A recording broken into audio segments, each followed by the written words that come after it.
बिस्मिल्लाहिर्रहमानिर्रहीम। अस्सलाम वालेकुम व्यूअर्स, आई होप आप सब ठीक हैं। Welcome back to my channel. आज मैं आपके साथ शेयर कर रही हूँ पेशावरी नमकीन गोश्त की इंतहाई टेस्टी, मज़ेदार और आसान सी रेसिपी, जिसको बनाना बहुत ज़्यादा इजी है और खाना उससे भी ज़्यादा इजी है, क्योंकि ये इतनी ज़्यादा टेस्टी होती है कि झटपट ही फिनिश हो जाती है।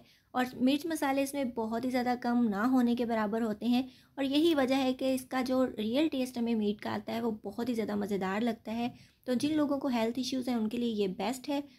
और आप देख सकते हैं इसका मीट कितना ज़्यादा टेंडर है, तो इसके अंदर यखनी होती है थोड़ी थोड़ी सी, तो बहुत ही ज़्यादा ये टेस्टी और मज़ेदार बनता है। तो चलिए वीडियो को स्टार्ट करते हैं। और उससे पहले अगर आपने अभी तक मेरे चैनल को सब्सक्राइब नहीं किया तो जल्दी से सब्सक्राइब कर लीजिए। सबसे पहले मैंने लिया है यहाँ पे मटन, जो तकरीबन 3 पाव है, यानी 750 ग्राम। और इसको मैंने अच्छे तरीके से वॉश करके कुकर में डाल दिया है। और इसके अंदर मैंने जो नली वाली हड्डियाँ होती हैं वो 3-4 ऐड की हैं, क्योंकि इससे टेस्ट ज़्यादा अच्छा आता है। यखनी बहुत मज़ेदार बनती है और ऑब्वियसली ये हेल्दी भी बहुत होता है। उसके बाद 2 टेबलस्पून मैंने भर के इसके अंदर लहसुन, अदरक, हरी मिर्चों का पेस्ट ऐड कर दिया है। और उसके बाद मैं डाल रही हूँ इसके अंदर तकरीबन 3 छोटे छोटे दालचीनी के टुकड़े और 1 बड़ी इलायची। ये चीज़ें ऐड करने से एक तो इसका फ्लेवर बहुत ज़्यादा अच्छा हो जाता है, और दूसरा जो इसके अंदर एक मीट की स्पेसिफिक स्मेल होती है वो भी नहीं आती। तो ये चीज़ें आपने ज़रूर ऐड करनी है। और एरिया वाइज इसकी प्रिपरेशन समटाइम्स डिफरेंट हो जाती है, कुछ लोग एक चीज़ डालते हैं दूसरी नहीं डालते, तो ये आपकी चॉइस पे भी डिपेंड करता है। लेकिन इस तरीके से बहुत ही ज़्यादा टेस्टी बनता है और ईजी भी बहुत है, जिस तरीके से मैं आपको बनाना सिखा रही हूँ। 1/2 टीस्पून जितना नमक ऐड करेंगे। नमक को आप कम ज़्यादा कर सकते हैं अपने टेस्ट के अकॉर्डिंग, लेकिन एक बात माइंड में रखिएगा कि गोश्त जो है ये पकने के बाद श्रिंक होता है, तो इसलिए अपने नमक कम ही डालना है स्टार्ट में। 1/4 टीस्पून यानी 1/4 छोटा चम्मच काली मिर्च का पाउडर मैंने इसके अंदर ऐड कर दिया है। और इसके अंदर रेड मिर्च पाउडर नहीं जाता, काली मिर्च और हरी मिर्च का ही फ्लेवर हमें आएगा। तो आपको अगर काली मिर्च ज़्यादा पसंद है तो आप उसको बढ़ा सकते हैं, लेकिन काली मिर्च ज़्यादा ऐड करने से डिश का कलर भी ब्लैक हो जाता है, तो इसलिए मैंने हरी मिर्च भी ऐड की है। इसके अंदर अब हम पानी ऐड कर देंगे, और पानी मैंने तकरीबन इसमें 2.5 गिलास ऐड किया था, ताकि मीट भी हमारा टेंडर हो जाए और जो यखनी है वो भी थोड़ी थोड़ी सी इसके अंदर बच जाए। यानी हमने पानी को फुल ड्राई नहीं करना, तो क्योंकि इसकी सारी जो न्यूट्रिशन है, सारा इसका जो स्टॉक है, इसका फ्लेवर है, वो यखनी में ही आएगा। तो 2.5 गिलास पानी ऐड करने के बाद हम इसको मिक्स करेंगे और इसको हम प्रेशर कुक कर लेंगे तकरीबन 25 मिनट तक।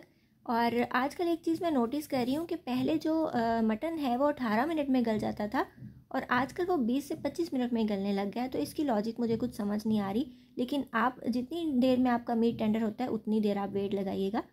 तो 25 मिनट के बाद मैंने इसको खोला, तो ये देखिए यखनी जो है ये थोड़ी थोड़ी सी बच गई है और मीट टेंडर हो चुका था। लेकिन आप चेक कर लीजिएगा, अगर मीट नहीं गलता इस पॉइंट पे भी तो आप इसको थोड़ी देर और भी कुक कर सकते हैं।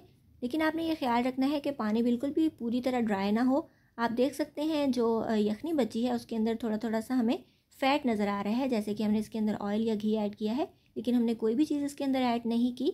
इसके अंदर जो नेचुरल फ़ैट होता है मीट का वही है, और ये इंतहाई ज़्यादा टेस्टी और हेल्दी रेसिपी है। जो लोग बीमार हैं वो भी इसको एंजॉय कर सकते हैं, क्योंकि मीट बहुत ज़्यादा गला हुआ होता है, बहुत ज़्यादा सॉफ्ट और टेंडर होता है। एंड सेकेंडली इसके अंदर मिर्च मसाला जो रेड वाला है वो बिल्कुल भी यूज़ नहीं होता, ना तो कोई गरम मसाला, कोई भी ऐसी चीज़ हमने यूज़ नहीं की। सभी इसको खा सकते हैं, एंजॉय कर सकते हैं, बुज़ुर्ग खा सकते हैं, पेशेंट्स इसको खा सकते हैं। अगर आप अपने पेशेंट्स को रिकवरी के बाद ये देते हैं तो बहुत ही ज़्यादा हेल्दी चीज़ है। इवन बच्चों को भी ये बहुत ज़्यादा पसंद आएगी, क्योंकि इसमें मिर्चें भी नहीं हैं और ये सॉफ्ट भी बहुत ज़्यादा होता है मीट। तो आप इस तरह से ज़रूर बनाइएगा, खाइएगा। मेरी फैमिली को तो ये इतना ज़्यादा पसंद है कि वीक में एक बार तो ये लाजमी बनता है। और मेरे चैनल पे ऑलरेडी मैं मटन नमकीन गोश्त की रेसिपी अपलोड कर चुकी हूँ, बीफ नमकीन गोश्त की रेसिपी है, ऊँट के नमकीन गोश्त की रेसिपी है। इसके अलावा मैंने हिरन का गोश्त बनाया था, उसकी भी बहुत ज़्यादा मज़ेदार सी रेसिपी आपको मिल जाएगी। तो अगर ये सारी वीडियोस आप देखना चाहते हो तो इनके लिंक्स आपको डिस्क्रिप्शन में मिल जाएंगे और एंड स्क्रीन पे भी मिल जाएंगे, ताकि आपको देखने में आसानी हो। तो ये इसके ऊपर अब मैं इसकी जो स्टॉक है, यखनी है, वो ऐड कर रही हूँ। तो आप देखिए इसके अंदर ऊपर जो हल्की हल्की सी आपको तरी की एक लेयर नज़र आ रही है, ये मटन का नेचुरल फ़ैट है जो बहुत ही ज़्यादा हेल्दी है। और इसके अंदर जो गूदा होता है हड्डियों के अंदर, वो भी मेल्ट होके ये तरी की फॉर्म में आ जाता है। तो ये बहुत ही ज़्यादा टेस्टी सी रेसिपी है, इसको ज़रूर बनाइएगा। बनाने में ये जितनी ज़्यादा ईजी है, खाने में उससे ज़्यादा टेस्टी बनती है। तो ये हमारी ज़बरदस्त सी मटन नमकीन गोश्त की रेसिपी बन के रेडी है। आपको मैं दिखाती हूँ इसकी फ़ाइनल लुक।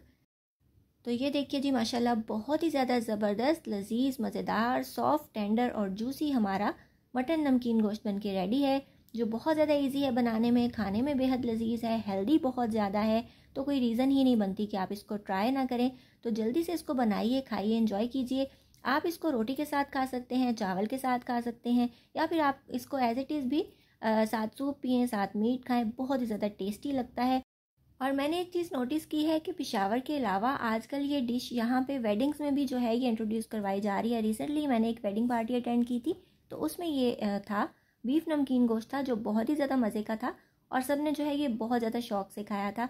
तो ये रेसिपी ज़रूर बनाया करें, और कभी जो है ये रूटीन की डिशेस से हट के भी कुछ बनाया करें। तो बहुत ही ज़्यादा मज़ेदार ये रेसिपी है, हाईली रिकमेंडेड है, ज़रूर बनाइएगा। और ये देखिए इसका मीट इतना ज़्यादा टेंडर है कि हाथ लगाने से ही ये अलग हो रहा है। तो झटपट से इसको बना लीजिए, खा लीजिए, और उससे पहले मेरे चैनल को सब्सक्राइब कर लीजिए और मुझे इंस्टाग्राम और फेसबुक पे जल्दी से फॉलो कर लीजिए, ताकि आपको ज़बरदस्त सी रेसिपीज़ मिलती रहें। मिलेंगे इंशाल्लाह नेक्स्ट वीडियो में। अल्लाह हाफिज़।